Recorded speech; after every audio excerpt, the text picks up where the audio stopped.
Muito bem. Então vamos começar com a nossa prece para iniciarmos a nossa reunião pública da noite de hoje, tarde e noite, não é? Então vamos. Nosso tema de hoje é sobre prece. Esse momento em que nós nos conectamos com o alto, buscamos pacificar os nossos corações e nos ligar a esses amigos queridos que tanto nos ajudam. E buscar em Jesus as suas bênçãos tão importantes para as nossas vidas. Querido Jesus, Mestre amado, obrigado, Senhor, por mais este momento, por mais esta oportunidade de aqui estarmos estudando o Teu Evangelho à luz da doutrina espírita. Ajuda-nos, Senhor, em nossos desafios. Abençoa, Senhor, os nossos esforços. A todos nós desta humanidade, Senhor, em especial te pedimos pelos nossos irmãos em sofrimento, aonde quer que se encontrem. Que as tuas bênçãos estejam em nós e entre nós, aonde quer que estejamos, Senhor. Graças a Deus. Muito bem.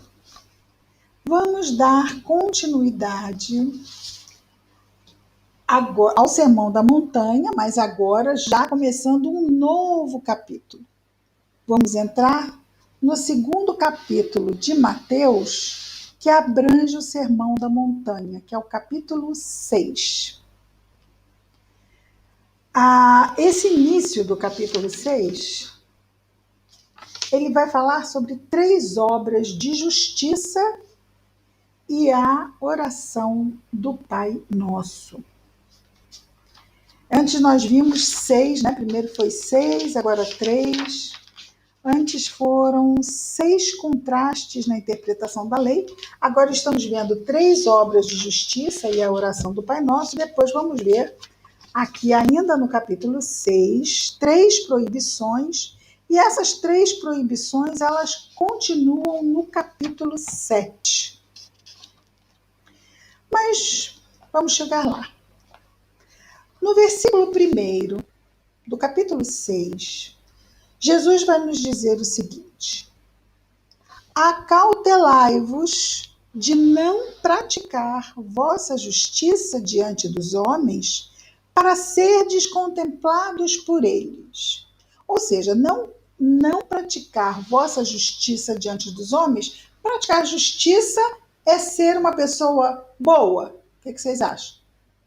Claro que aqui nós temos como parâmetro a justiça de Deus, não é? Não é aquela justiça do olho por olho, dente por dente, porque esta não é. Jesus não tem nada a ver com a lei dos homens. Jesus se pauta sempre, o seu parâmetro é a lei de Deus. Então, quando ele fala de justiça, é a justiça de Deus. Se estamos fazendo o melhor, ele diz para tomarmos cuidado, para não praticarmos a nossa justiça diante dos homens. Não é para que não façamos, mas ele complementa, para serdes contemplados por eles. Ou seja, não pode ser aquele bem para ostentação. A famosa, né?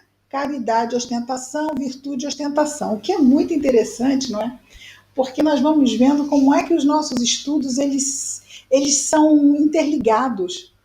Hoje, no estudo do Evangelho segundo o Espiritismo, a mensagem do Espírito, que era exatamente falando de virtude, ele fala da virtude ostentação, que deve ser exatamente buscar a modéstia, não buscar o reconhecimento pelo bem que se faça, porque senão passa a ser o quê? Uma virtude orgulhosa não faz sentido, não é? Mas peraí, mas é virtude? Mas se tem orgulho, não é virtude? Então, é preciso que haja bom senso no entendimento. Existe um porquê. E o porquê está exatamente para nos salvaguardar. E ele diz: acautelai-vos, para que nós tomemos cuidado, porque quem será prejudicado caso não nos acautelemos? Nós somos os prejudicados. Então não é algo que vai gerar um mal à obra.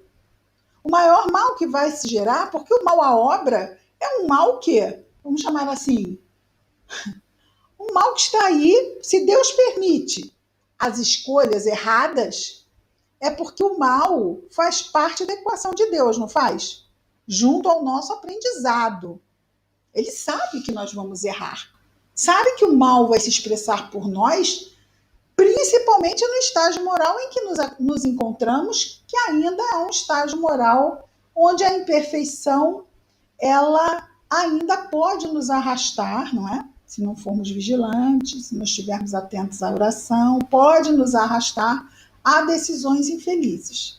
Então, quando ele diz, acautelai-vos, presta atenção, vai devagar.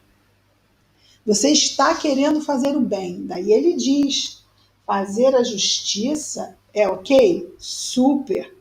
Fazer para que os homens vejam, mas ele já não tinha dito isso? Para sermos bons a fim de que a bondade, o bem por nós realizado fosse como aquela cidade sobre a montanha, para que Deus fosse exaltado. Lembram disso? No bem que realizamos em nossa vida, quem é exaltado? É Deus. Porque Ele é a fonte do bem. Nós ainda não somos bons. Jesus poderia dizer, poderia ostentar, ele é um espírito puro. Mas exatamente por ser puro não ostenta. Interessante, né? Quem pode ostentar, não ostenta. E quem não pode ostentar, quer ostentar. Não é? Quem pode escolher para onde ir no universo, escolhe servir junto aos fracos e sofredores. E quem não pode escolher, quer fugir. É isso. Deus só dá nozes a quem tem dentes. Para nós, ele dá mesmo é papinha, que é o que a gente pode, por enquanto. Então, Jesus nos diz, vamos lá fechar esse pensamento aqui. Acautelai-vos de não praticar a vossa justiça diante dos homens para serdes contemplados por ele. Então, isso não é bom. Falta de modéstia, o orgulho está aí coladinho. De outra sorte, ou seja, se for, né, não tens. De outra sorte, ou seja, fazendo isso, se nós fizermos para sermos contemplados, não teremos recompensa, né? Não tendes recompensa junto ao vosso Pai que está nos céus. Portanto, e aí ele é mestre, né? Professor mesmo. Ele vai e repete para se fazer bem entendido. Portanto, quando deres dádiva, não trombeteis diante de ti, como fazem os hipócritas nas sinagogas e vielas, para serem louvados pelos homens. Aí a gente lembra do óbolo da viúva, né? Que muito espertamente, quem fez o gasofilácio do templo usou metal. Então, metal, quando recebe metal, é aquela barulhada danada. Podia ter usado, sei lá, uma madeira, né, para abafar o som. Não, usou metal. Por quê? Porque a pessoa entrava no templo, jogava aquelas moedas todas e chamava-se a atenção, e as pessoas, obviamente, olhavam para ver quem era aquela pessoa que tinha jogado tantas moedas no gasofilácio, e a pessoa já se sentia, né? Olha como eu sou bom. Então, Jesus vai destacar exatamente aquela viúva, porque eles davam, e muitos ainda dão. Ou podemos dizer, e muitos ainda damos. O que nos sobra? Vamos parar para pensar. A gente costuma dar o que nos falta? Para quem a gente costuma dar o que nos falta? Para filho a gente dá o que nos falta? Dá. Para filho a gente dá, a gente, né? Para filho a gente dá. E para outras pessoas da humanidade que não são consanguíneas, aí já fica mais complicado. Ah, mas olha só, seu vizinho foi seu filho em outra encarnação. Aí a gente responde com o maior sorriso, né? Mas eu não lembro. Pronto, tá resolvido? Eu não lembro. Não tem compromisso. Porque nós ainda somos muito, e é interessante isso, né? Nós somos muito afetivos, né? Muito afetivos no sentido de agimos muito com a emoção. Não vamos usar a afetividade, vamos usar a palavra emocional. Somos muito emocionais. Então, esse elo, né? Meu filho, já vai por aí, né? Faz lembrar alguma coisa, né? Meu. Mas esse espírito não é seu irmão? Não, você não está entendendo. Ele é meu irmão, claro, eu sei disso, eu sou espírita. Meu irmão de humanidade, como qualquer outro, lei de igualdade, tudo tão bonito, mas olha só, é meu filho, é meu filho.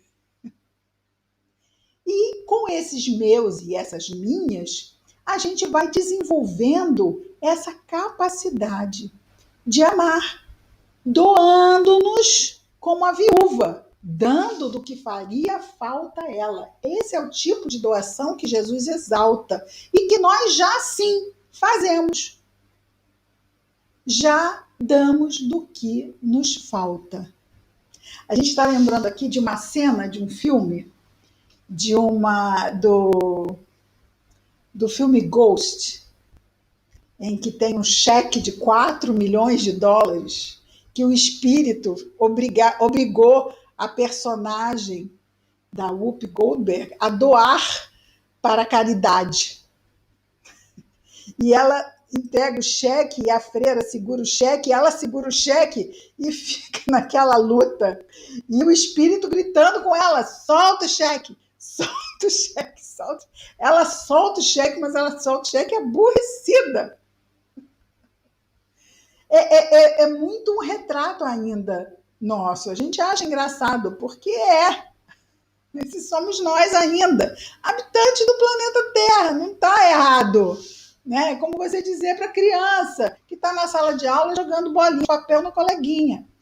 Ele tem 8 anos, ele está fazendo isso, você ri. Né? Porque você fala assim, não faz isso, né? Você explica, mas no fundo, aquela guerrinha de bolinha de papel que não machuca ninguém, você até acha engraçado. Então, embora não seja o melhor, as árvores choram porque está estragando papel jogando bolinha, mas não é o melhor, não é o melhor. Mas são crianças de 8 anos. Então a gente entende que é compatível até que isso aconteça.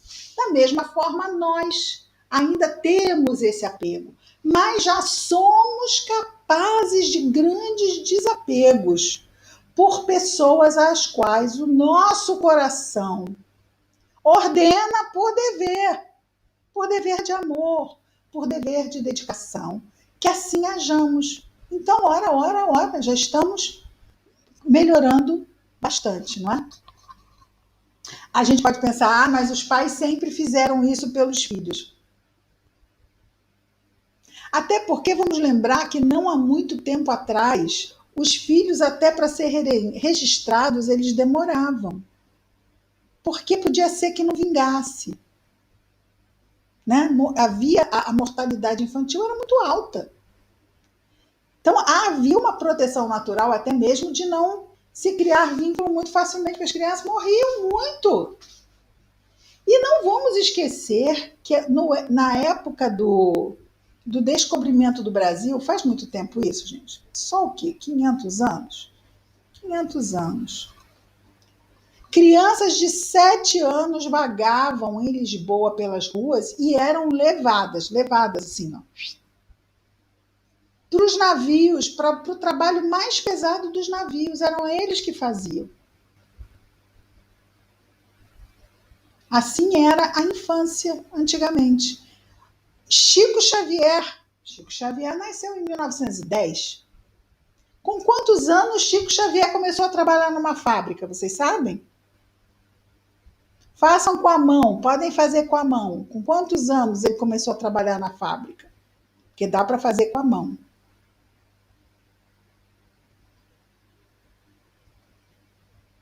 Então, em 1915, nós tínhamos ainda essa realidade. Hoje a gente pensa, que mãe deixaria um filho de 5 anos ir para a fábrica trabalhar, não é? Há uma conscientização maior dessa ligação, desse amor, desse envolvimento. Ah, não que não se amasse, mas era diferente. Nós sempre amamos, mas estamos amadurecendo o nosso entendimento do amor cuidado.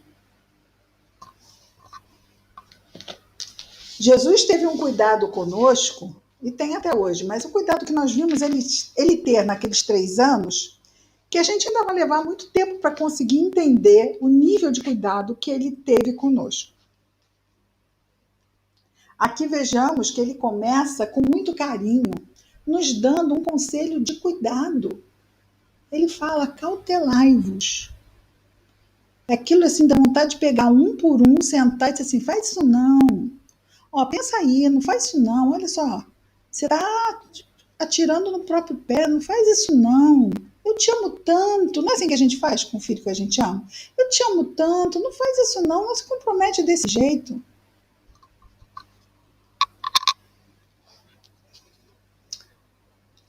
Em verdade, ainda que no versículo 2, não, já é no 2, no final do versículo 2, ele diz amém. Amém, em verdade. Em verdade vos digo que estão recebendo vossa recompensa. Então, na medida em que alguém faz o bem e é louvado pelo bem que faz por outros, já está recebendo a paga já. Sai feliz, satisfeito e saia mesmo, porque vai ficar por aí. Depois não adianta, né? Ao chegar ao mundo espiritual, olha, eu trouxe tudo anotado do bem que eu fiz. Aí o anjo lá pega e fala assim, ó, sobre isso aqui, tá vendo assim, pago, pago, pago. Você já recebeu? E eu recebi, recebeu. A placa lá na fundação do não sei quê, que você foi lá, feliz, apareceu nas colunas, né? Os méritos de câmaras e todos esses destaques pela pessoa maravilhosa de tanto bem que você fez. Tá aí. Aí a gente pensa assim, a gente deve recusar? O que vocês acham? É uma coisa interessante. A gente deve recusar? Não. Mas você vai ter oportunidade de ter lugar de fala em qualquer tipo de homenagem, não vai? Porque se alguém está querendo te homenagear, é porque alguém está equivocado, não é isso? Se você diz a um, esse um não vai, primeiro, não vai entender, segundo, não vai replicar.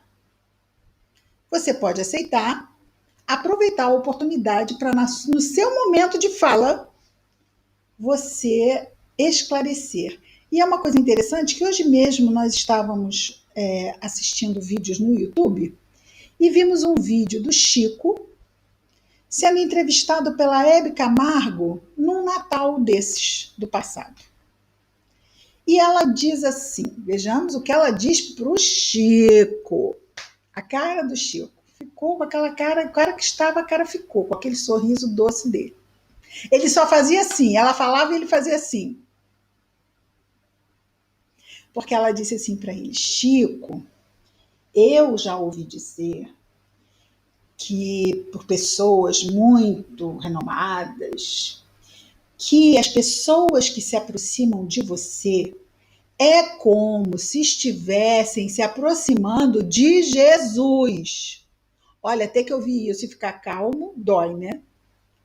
É como se estivessem se aproximando. E ele só fazendo assim, sorrindo, mas deixou ela falar. Porque você tem uma ligação direta com Jesus. E eu gostaria, afinal era sobre o Natal, né? O programa. E eu gostaria, Chico, que você nos falasse sobre isso. Aí ele falou. Ele pôde esclarecer quem é o Chico, quem é Jesus, né? Onde é que ele fica na fila do pão, né? Nem tinha expressão na época. Passa por aí. Chico recebeu várias homenagens de câmaras, não é? Mas nesse momento, em todos esses momentos, você entra como Até porque o espiritismo ainda é por muitos mal visto. Se você tem uma oportunidade de que a palavra esteja em destaque, você só tem que fazer o quê? Dar o destaque à palavra. Dar o destaque ao dono da palavra. E você se coloca como o quê? Como um instrumento. Porque é isso. Se Chico se coloca como esse instrumento dócil, aliás, tem uma mensagem no Evangelho segundo o Espiritismo, em que o Espírito diz: sede dóceis aos Espíritos do Senhor. Né? Nos colocarmos dóceis, mas conscientes de que estamos sob o seu influxo. Sendo assim, todo o trabalho tem essa marca, e essa marca não é nossa. Então, isso é importante para que a gente não perca a noção, mas mesmo na nossa casa, mesmo quando o trabalho do bem é feito de uma forma doméstica, o bem é o bem, não é isso? Todo o trabalho do bem no mundo, ele é um trabalho que está vinculado às hostes do bem. Faz sentido, não faz? Às vezes a gente talvez até subestime um lar. Um lar é uma oficina valiosíssima de trabalho. Quantos espíritos comprometidos, aonde eles são recebidos? Num lar. Então, um lar, ele é uma oficina de trabalho. Ele não é um grupo casuístico, aleatório, que se forma do nada. Os lares são planejados no mundo espiritual. Ah, então eu falhei porque houve separação. Não, olha só. Um lar não se constrói sozinho, não é? Um lar depende, nem vamos colocar aqui com relação às crianças, não é? Porque as crianças não vão ter a plenitude de seu livre-arbítrio. Mas os adultos vinculados a um lar, eles têm liberdade de escolha. E as coisas só podem seguir mediante o acordo mútuo entre todos. Agora, quando uma situação se desfaz, a nossa revelia, mesmo que sejamos nós mesmos a pedir que seja desfeito, mas por que vamos pedir? Vamos lembrar lá do Livro dos Espíritos. Quando há risco para a vida, melhor é que haja a separação. Mas eles não dizem, a gente sempre destaca, vida física. Eles dizem vida. Então também existe a vida moral, existe a vida psíquica, psicológica, que também deve ser igualmente preservada. Ora, então vamos lá, que as partes interessadas, ou uma ou outra ou ambas, vejam que não podem continuar juntas, isso não quer dizer que o melhor não possa continuar sendo buscado. Agora em outra configuração. Então, o lar é uma oficina valiosíssima dentro da obra de Deus. Então, mas eu só faço isso no lar. Oi? Pois exatamente no lar que eu tenho que fazer isso principalmente. Não é assim, eu até faço. Eu principalmente faço, porque é lá que estamos mesmo, não é? É lá que estamos plantados. É no lar que estamos plantados. Nossos galhos vão para outros terrenos, mas onde estamos plantados é no nosso lar. Então é muito valioso. Não é o bem que se faz sendo um Chico Xavier. É um bem que se faz sendo quem sejamos, aonde quer que estejamos, aonde quer que Deus nos coloque. Vamos fazer e deixar, até mesmo, vamos imaginar com os filhos. Fazemos a nossa parte, como mães ou como pais. Há filhos que reconhecem, há filhos que não, não é verdade?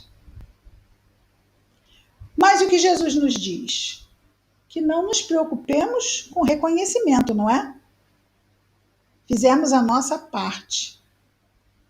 Em termos de filho, se há o reconhecimento, vem aquele valor afetivo da gratidão, que é uma delícia, não é? Quem não gosta? Porque é um acolhimento. Mas se não há, isso não invalida em mínimo que seja, um nano tamanho, o nosso trabalho, o nosso investimento no bem que praticamos. Fizemos, está feito. Agradecemos a Deus a oportunidade, pedimos que Deus continue abençoando a todos e vamos seguir confrangidos, ou seja, vamos dizer assim, tá tudo bem, legal. Não, é uma prova. A ingratidão é uma prova, seja de onde ela vem, mas com certeza a ingratidão filial é uma prova bem difícil. Como prova, assim como qualquer outra prova, ela vem para que nós aprendamos alguma lição. Então, aqui nós estamos vendo pessoas que fazem o bem e buscam o reconhecimento, mas existem pessoas que fazem o bem e não o têm. Ok?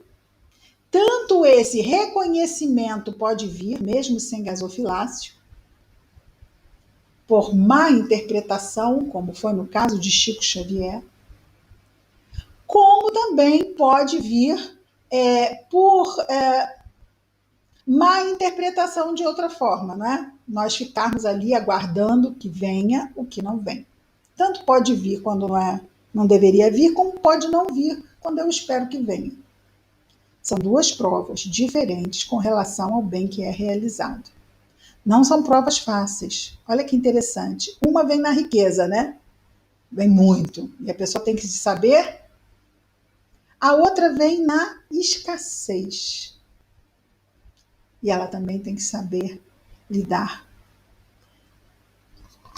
Ai, por que com a pessoa tal ela tem e eu não tenho? Exatamente pelo mesmo motivo que eu não lembro que o vizinho foi meu filho. Esquecimento do passado. Mas nós temos lá a nossa história. Nós não lembramos, mas a história está lá. Ah, mas isso não é justo. Poderíamos pensar, não poderíamos? Poderíamos, eu acho até uma pergunta bem interessante. Isso não é justo. Eu tenho que passar por uma situação da qual eu nem me lembro. Pode estar em outra vida, pode estar até nessa, mas pode estar em outra. Geralmente está. Aí a gente gosta muito daquele exemplo de alguém que comete um crime e, ao ser levado ao julgamento, passa por uma janela e cai um vaso de planta em cima e a pessoa fica com amnésia. Leva-se ou não se leva esta pessoa a julgamento? O que vocês acham? É justo que ela pague por um crime que ela não se lembra? O que vocês acham? Estou vendo cabeças paradas. O que vocês acham? Sim, deve ir a julgamento? Não, não deve ir a julgamento. Deve ir, né, Thelma? Vai para o julgamento.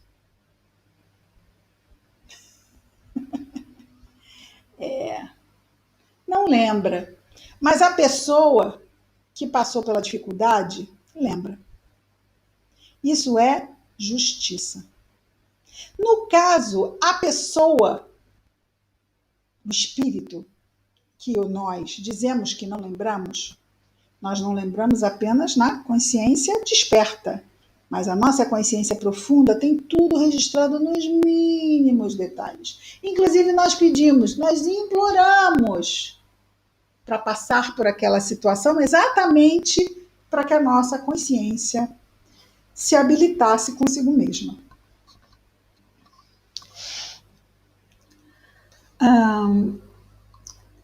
Tu, porém, aquela famosa frase de Jesus, tu, porém, que é um dos capítulos do Evangelho segundo o Espiritismo, tu, porém, quando deres dádiva, não saiba a tua mão esquerda o que faz a tua mão direita. Então, isso mostra o quê? Uma modéstia. Faz parte da caridade. Porque a caridade ostensiva, ela pode magoar, não é? A pessoa pode se sentir humilhada em receber daquela pessoa que está se achando. Olha, eu estou aqui, acabei de ajudar esta família miserável, dei um bujão de gás. Olha quanto mérito, né? A pessoa lá se sentindo envergonhada por aquela caridade. Que caridade é essa? Ah, ele diz: Tu, porém, quando deres dádiva, não saiba a tua esquerda o que faz a tua direita, no caso a mão, para que a tua esmola em segredo, para que a tua esmola fique em segredo, e teu Pai celestial, claro, que vê no segredo, te recompensará. Mas como virá essa recompensa? Onde está Deus que vê em segredo? Está em nós, na nossa própria consciência. Como virá essa recompensa?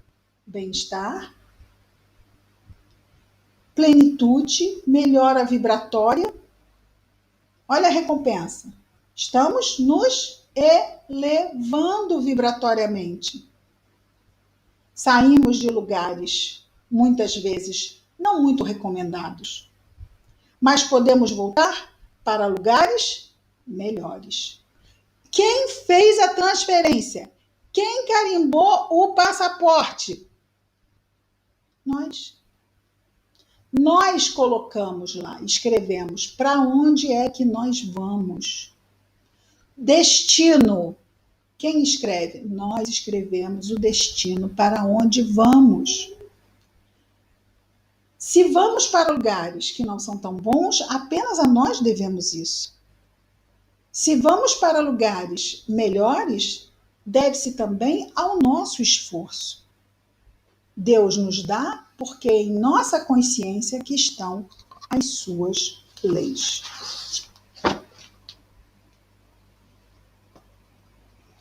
E quando, versículo 5, e quando orardes, agora ele vai entrar na oração. Mas por que ele falou isso antes de falar da oração? Porque a oração, vamos lembrar que também muitos oravam em pé nas sinagogas, alto. A oração também era usada como uma qualidade de virtude. Mas era feita em voz alta. Ainda hoje, vejamos, tem pessoas que oram e se envaidecem de suas preces. E tem pessoas que não têm coragem de orar porque não fazem prece como fulano, ciclano, beltrano. Vocês já ouviram falar disso? Mas afinal, o que é prece? É prece ostentação? A pessoa pode fazer uma prece bonita, mas é pela ligação lá dela e do jeito que ela se relaciona com o alto. Uma forma não invalida a outra. O que a gente deve evitar? Bem, aqui é algo importante. A gente deve evitar a comparação. O bichinho ruim que é a comparação. Ah, eu não faço. Por que você não faz? Porque eu não faço igual fulano. Mas alguém te pediu para fazer igual fulano? Ou alguém só te pediu para fazer? Ah, não, só me pediram para fazer, mas olha só, eu não tenho condição de fazer igual fulano. Mas peraí, vamos voltar. Peraí, pensei que já tínhamos passado dessa parte. Alguém te pediu para fazer, mas você não faz igual a fulano. E por isso você não faz nada. Porque você não faz igual a fulano, você não faz nem igual a fulano, nem igual a você mesmo. Porque você não vai descobrir como é a sua forma de fazer. Enquanto você não aceitar que a sua forma não é pior, não é melhor. A nossa forma é diferente. Simples assim. Quando eu comparo, eu costumo dizer o quê? A comparação é, no mínimo, injusta. E, no máximo, cruel. Tanto numa quanto noutra, é inútil. É inútil, não agrega nada, nada, nenhum valor positivo.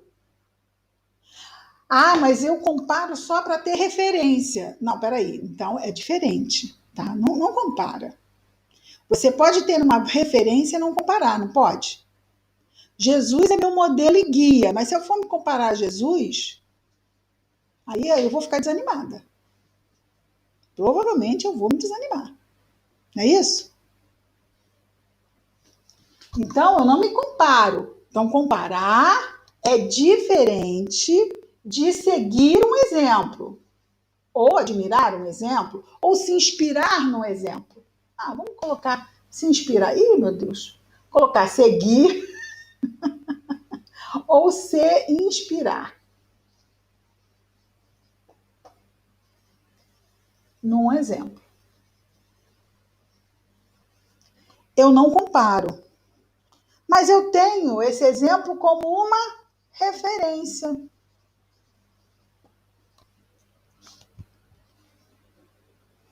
Eu estava comentando com uma amiga que quando eu comecei a frequentar casa espírita, tinha uma expositora que eu adorava vê-la falar. Ela falava de Jesus e ela toda sorria, sabe? Ela se iluminava falando de Jesus. Os olhos dela brilhavam, o sorriso era de orelha a orelha. Quando eu entrei na casa espírita, Jesus para mim era uma figura histórica. Eu não tinha uma ligação emocional com Jesus, que eu via nela. E aquele encantamento dela, e que ela transmitia nesse encantamento falando de Jesus, eu achava maravilhoso. O efeito que ela produzia em mim, o efeito que aquilo era capaz de produzir nas pessoas, aquilo era lindo. E aí eu dizia assim: um dia eu quero sentir Jesus como ela sente. Não igual, é claro, porque ela é ela, né? Mas aquele esforço que você tem usando a pessoa como uma referência, é como você vê um trabalho de um pedreiro colocando o piso e você diz: ah, eu quero ser um pedreiro assim, consciencioso, né? Cuidadoso, limpo, responsável. Se vocês conhecerem um que possa indicar. Né? Então, a gente usa como referência de qualidade, a gente se esforça, né? Como parâmetro. Agora, se disser, ah, eu nunca vou conseguir colocar você um pedreiro como o seu Jorge. Eu nunca vou botar nada na vida, vou ser outra coisa. Mas não vou me permitir, porque eu não vou ser igual ao seu Jorge. Seu Jorge é o seu Jorge. E eu não sou o seu Jorge. Como eu não sou Jesus, como um não é o outro. Então, isso é importante, a gente tentar se livrar de referências no sentido de comparação, de ficarmos nos comparando. Mas referências de, poxa, eu vejo lá o esforço de fulano, eu admiro e me inspira para que eu também busque fazer isso na minha vida, como fonte de inspiração. Quanto Chico Xavier não nos inspira a todos? Não é? É uma fonte de inspiração. Ivone do Amaral Pereira, uma fonte de inspiração. O que aquela mulher lutou na vida dela é uma fonte de inspiração. Não uma fonte de comparação.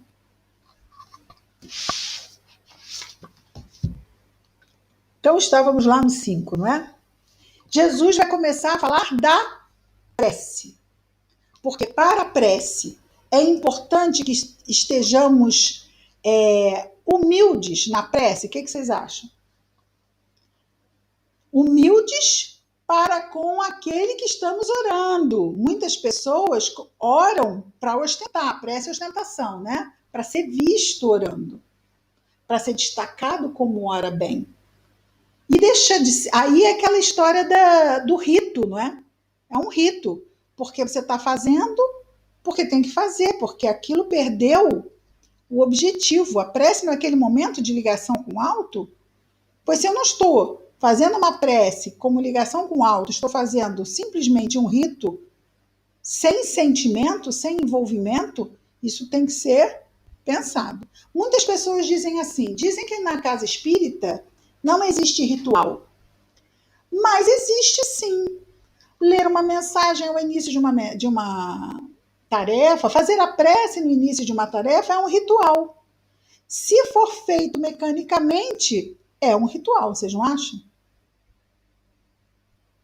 Então não pode simplesmente ler ou simplesmente fazer uma prece labial, porque estaremos incorrendo num ritual vazio, que liga nada a lugar nenhum, simplesmente preenchendo espaço, aquele checklist. Lê a página? Li. Fez prece? Fiz. Mas é o quê? Não. Tudo tem um porquê e é importante que a gente se envolva com esses objetivos, essas referências. Então, a mensagem é para ajudar a que a gente tenha uma. Mude nossa mente, né? O foco da nossa mente, que muitas vezes está nas coisas do mundo, e esteja mais voltado ao que está acontecendo dentro da casa espírita. Assim como a prece também é aquele esforço em nos elevarmos a vibração e nos vincularmos aos bons espíritos, principalmente o nosso anjo guardião, quando escutamos ou estudamos a fim de assimilarmos melhor as ideias, as mensagens ou os estudos que fazemos após a prece. Então, e no final? No final, gente, é muito justo que a gente agradeça, vocês não acham? Depois de você comer na casa de alguém, você não agradece? Eu acho. Eu acho muito, no mínimo, o quê? Justo que a gente agradeça. Então, se eles estiveram ao nosso lado, se eles nos ajudaram, ao final do trabalho, nós agradecemos. Continuamos também reforçando o pedido de que eles continuem nos ajudando, nos amparando. Não custa nada, né? A gente reforça também no campo do pedido. Eles não se importam porque eles ajudam mesmo, né? Estão realmente para nos ajudar, mas conseguem nos ajudar melhor quando nós criamos esses vínculos, né? Quando orardes, não sereis como os hipócritas que gostam de orar pondo-se em pé nas sinagogas ou nas esquinas das ruas largas para se mostrarem aos homens. Já havia esse hábito lá. Em verdade, amém, né? Em verdade, vos digo que estão recebendo a sua recompensa. O reconhecimento por aquelas coisas incríveis que eles estão falando ali. Tu, porém, quando orardes, entra no teu quarto interno e, tendo fechado a porta, ora ao teu pai em segredo, que vê no segredo, te recompensará. E teu pai que vê no segredo te recompensará. Já é a segunda vez que ele diz isso. Ele diz na questão antes, aqui no versículo 4, para que a esmola fique em segredo. E teu pai que vê no segredo te recompensará. Então, aqui no versículo 6, ele repete. Ora ao teu pai em segredo, e teu pai que vê no segredo te recompensará. Porque muitas vezes os homens, nós, ainda temos a tendência a ter o reconhecimento dos outros e não de Deus. Né? Como se agora está valendo, porque o outro me validou. Mas quem é o outro para me validar? Eu preciso me validar, de acordo com a minha consciência, e a partir daí, Deus. Mas é algo que muitos de nós ainda estamos exercitando.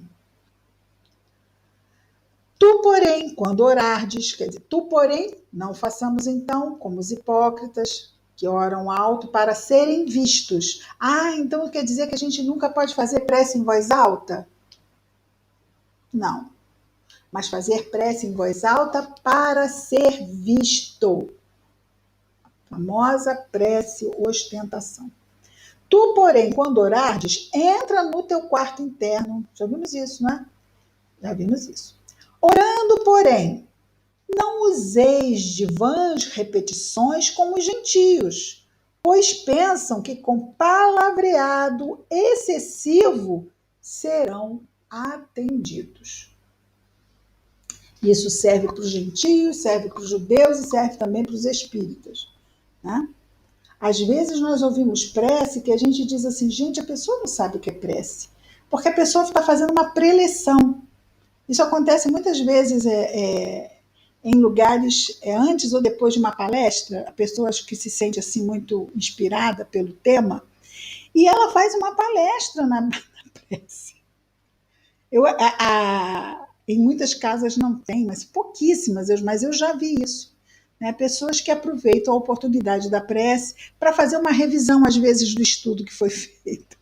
Ela como que ela traz de novo os pontos. Gente, orar é louvar, pedir, agradecer. Está lá, a doutrina espírita ensina isso, não ensina? E na prece do Pai Nosso, Jesus traz exatamente essas três partes: o louvor, o pedido e o agradecimento. Por isso ele nos ensina, para que a gente aprenda, não é?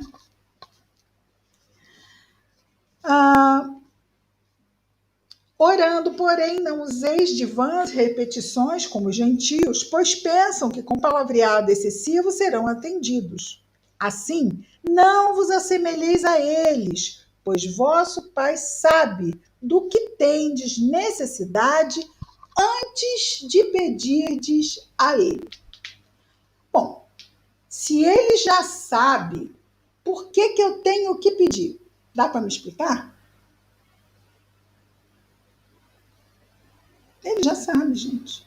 Preciso pedir. Tem muita gente que não faz prece por causa disso. Deus está me vendo, Ele sabe do que eu preciso, eu não preciso pedir. Mas a prece, primeiro, eu posso achar que Ele está sabendo. Mas se Ele quiser me intuir sobre alguma solução para o meu problema, eu não tenho sintonia sequer para intuir isso. Até porque eu estou muito orgulhoso, não estou? Eu não preciso pedir porque Ele sabe o que eu preciso? Oi? Como assim não preciso pedir? A prece é um exercício de submissão a Deus, não é? É um exercício de submissão. Ter que me submeter para muitos espíritos dói. Só a ideia, como assim eu tenho que me submeter a Deus? Aí é aquela história. Sim, você tem que se submeter a Deus. Quer que desenhe? Submissão a Deus, sim. Ser filho, criador, criatura. Ele é que sabe o que é bom para você. Você é uma criança espiritual, talvez um adolescente espiritual. Se isso não nos machuca, e a gente diz, é mesmo. Vou contar outro caso para vocês. Hoje eu estou de casos. Uma vez, vou contar, porque é ilustrativo.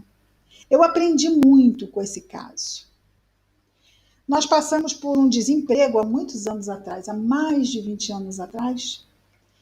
O nosso marido não, né? Porque não é nosso. Não é nosso, dessa vez é só meu. O meu marido ficou desempregado. E eu tinha exatamente esse pensamento. Deus está vendo que meu marido está desempregado, né, gente? É muito notório. Primeiro mês de desemprego, segundo mês de desemprego, terceiro mês de desemprego, eu me peguei falando isso. Porque uma coisa é você pensar, outra coisa é você se pegar pensando e dizer assim: oi? Isso aí faz sentido? No terceiro mês eu parei para avaliar o que eu pensava. Eu não vou pedir porque Deus sabe o que eu preciso. E eu pensei exatamente isso. Ele sabe o que eu preciso, mas eu tenho que pedir. Porque eu tenho que mostrar que eu sou submissa ao que Ele oferece. Às vezes uma prova vem para nos ensinar coisas muito básicas. E aí, o que fiz eu? Comecei a orar, pedir. Olha, não demorou e veio de uma forma inusitada, né? Porque a providência divina, ela é pródiga em meios de nos atender. E veio o emprego, e nesse emprego meu marido ficou mais de 20 anos. Mas a gente poderia se perguntar, e se eu não tivesse orado? Porque aquela solução que eu tive, com certeza não foi minha. Se eu não tivesse orado, eu não teria tido uma condição de sacar uma ideia, vamos chamar assim, para buscar o emprego que foi. Simplesmente, gente, vendo anúncio de jornal. Só que o tipo de emprego dele não costuma vir em anúncio de jornal, o tipo da profissão dele. E ele falava assim, não vai. Pessoa positiva, né? Tentando ajudar. Não vai resolver nada, porque a minha profissão não se acha em jornal, isso não vai adiantar, isso não vai adiantar. E um dia lá, estava lá ele. Mas quem põe e quem dispõe? Aí essa lição da gente pedir, mas é tal coisa. A gente pede e ele dá. Necessariamente ele não dá o que a gente pede. Né? Você vê só um detalhe. Um detalhe. Porque nós estamos encarnados no mundo de provas e expiações. Então a gente pede e ele dá. E aí a gente deve fazer o quê? Agradecer, pegar e levar e aprender a tirar o máximo daquela situação.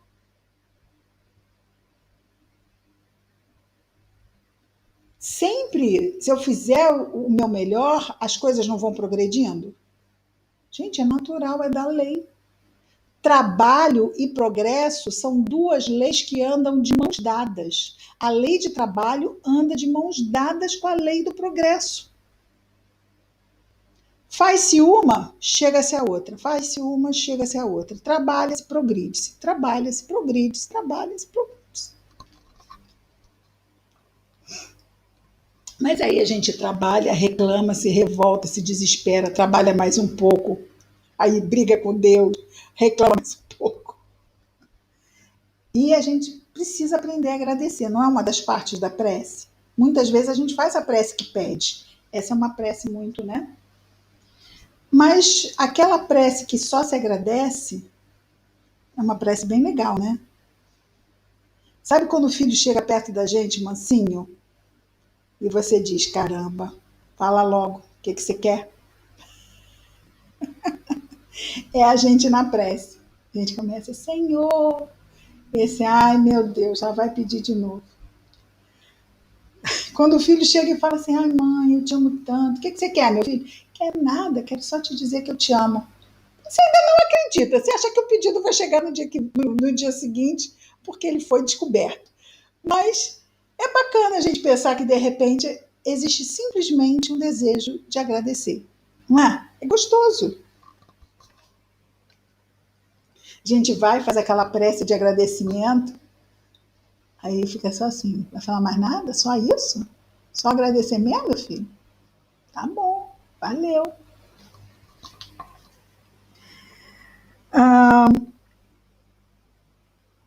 Orando, porém, não useis de vãs repetições, pois pensam, esses que repetem muito, que com palavreado excessivo serão atendidos. É aquela história, será que Deus não entende? Tem que falar muito para entender? Aí, Senhor, explica mais aí que eu não estou entendendo o que você quer. Não, né? Assim não vos assemelheis a eles, pois vosso Pai sabe que tendes necessidade antes de pedir. Mas isso não nos isenta de pedir. Ele sabe, mas é para pedir. Orai, portanto, assim, é claro que nós não vamos entrar na prece do Pai Nosso hoje. Já sabíamos todos disso. Porque queremos aproveitá-la ao máximo. Então, para não cortá-la, seria a maldade. Vamos parar hoje aqui, no final do versículo 8. Hoje vimos do versículo 1 ao versículo 8 do capítulo 6. E na domingo que vem, então, na semana que vem, no domingo que vem, nós daremos, então, continuidade. vamos fazer a nossa prece de encerramento. Ao final, vamos ligar os microfones para tirarmos as dúvidas, caso haja. Querido Mestre Jesus, obrigado, Senhor, por mais esta oportunidade, pelo amparo que recebemos, pelo nosso anjo guardião.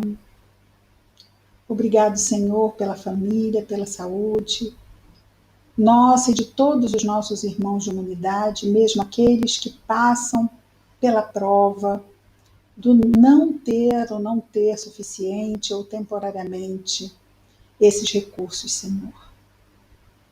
Que as tuas bênçãos possam estar sempre conosco, estejamos sempre atentos à oração, Senhor, ajuda-nos. Obrigado por tudo, Jesus. Graças a Deus.